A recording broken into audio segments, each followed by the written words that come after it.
नमस्कार मित्रांनो. तर आज सकाळीच एक आरोग्य विभागाची जाहिरात आली बघा. तर वैद्यकीय शिक्षण आणि संशोधन महाराष्ट्र राज्य शासकीय वैद्यकीय महाविद्यालय आणि शासकीय वैद्यकीय महाविद्यालय रुग्णालय छत्रपती संभाजीनगर या महाविद्यालयाची जाहिरात आलेली आहे. तर बघा, आपण जाहिरात पूर्ण डिटेलमध्ये बघूया. तर ही जाहिरात कोणत्या पदासाठी आहे तर गट ड वर्ग 4 या पदासाठी ही जाहिरात आहे. पदाचं नाव बघा, गट ड वर्ग 4 समकक्ष पदे आणि इतर संवर्ग. पदांची संख्या बघा, शासकीय वैद्यकीय महाविद्यालयामध्ये 57 पदं भरायची आहेत आणि शासकीय वैद्यकीय महाविद्यालय रुग्णालय इथे एकूण 300 पदे भरायची आहेत. त्यामुळे भरपूर पदे आहेत. तर बघा कोणकोणती पदं आहेत. तर बघा, शासकीय वैद्यकीय महाविद्यालय छत्रपती संभाजीनगर इथे जी 57 पदं भरायची त्यामध्ये कोणकोणती पदे आहेत बघा. पहिले चतुर्थ श्रेणी कर्मचारी आणि समकक्ष पदे, दुसरं आया, तिसरं माळी आणि चौथं प्रयोगशाळा परिचर.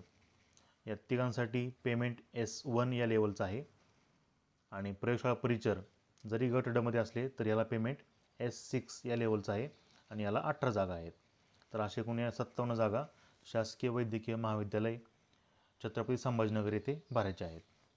त्यानंतर बघा पुढं, शासकीय वैद्यकीय महाविद्यालय व रुग्णालय छत्रपती संभाजीनगर इथे ज्या 300 जागा भरायच्या आहेत त्यामध्ये बघा, सर्वात जास्त जागा चतुर्थ श्रेणी कर्मचारी व समकक्ष पदे याच्या एकूण 285 जागा आहेत. त्यानंतर दाया, बॉयलर चालक, पानक्या, ड्रेसर, माळी आणि नाभिक या जागा इथं भरायच्या आहेत. या सर्व गटडाच्या जागा आहेत. त्याचं पदाची वेतन श्रेणी इथं दाखवलेली आहे, तुम्ही ते बघू शकता. तर बघा, महत्त्वाच्या तारखा काय याच्यामध्ये तर ऑनलाईन अर्ज सादर करण्याचा कालावधी. तर 5 तारखेला ऑनलाईन अर्ज करण्याचा तुम्ही करू शकता 5 जूनपासून 5 जून ते 24 जूनपर्यंत. आता ही जाहिरात फक्त पेपरमध्ये आलेली, आज किंवा उद्या याची सविस्तर जाहिरात आपल्याला त्यांच्या या वेबसाईटवरती पाहायला मिळेल.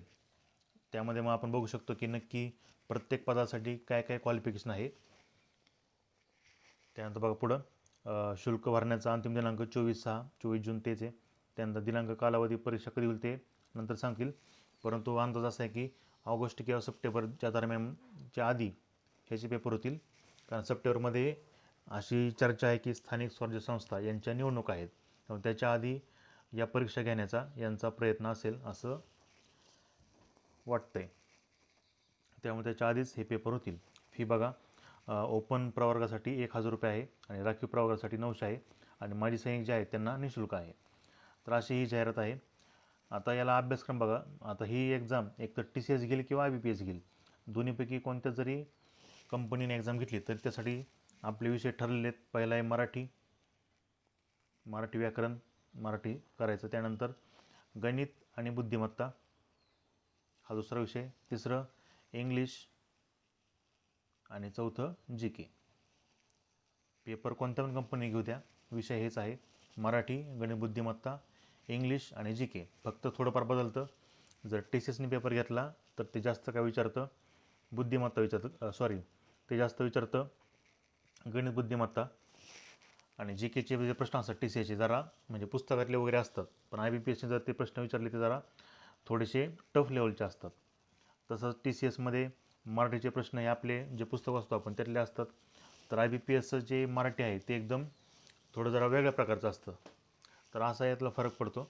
तर हे जे 4 विषय आहेत त्याची तुम्ही तयारी आत्ता चालू करा. जर तुमच्या काही शंका असतील तर त्या तुम्ही कमेंट बॉक्समध्ये सांगू शकता. जर व्हिडिओ आवडला तर जास्तीत जास्त शेअर करा. धन्यवाद.